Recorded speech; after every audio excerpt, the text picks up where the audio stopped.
o testamento tem que agora que se tu tem sintoma, nós como governo tá pedindo para teste.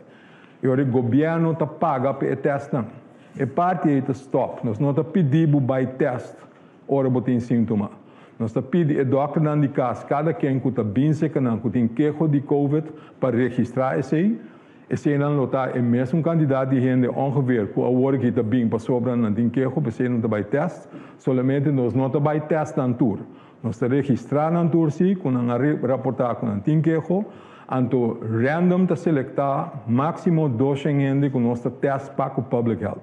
Awo, se o doctor de casa está hanha com o sintoma não está sério e severo, ou que você cai em grupo de risco, ou você tem que ir ao hospital, ou você tem que ir ao poli, e gente não é para motivo de maleza, que me besluit uit com outra coisa, etc., você sigue de ordem de teste.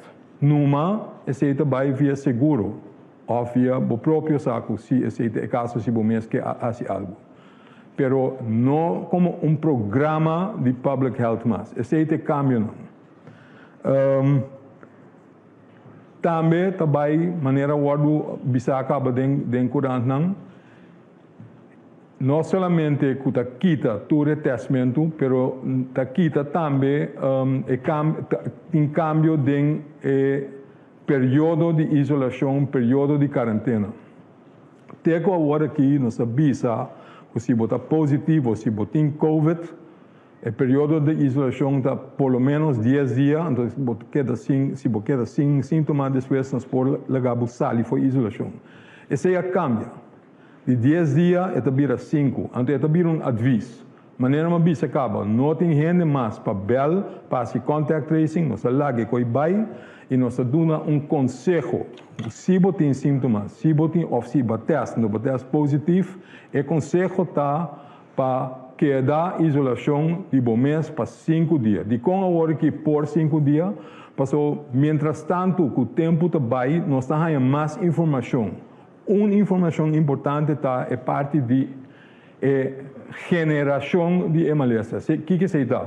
Outro getal, nota R, nota incubatie de generatietijd. O que é isso que me diz? É o período entre o abo abira malo, então é dia que o por infectar outro gente. Então, de literatura está sali que por average esse dura 5 dias. Então, esse é o motivo de com a hora que nós podemos nós manter o aviso, o conselho para quedar em isolação 5 dias, pero não tem sintoma para pelo menos 24 horas.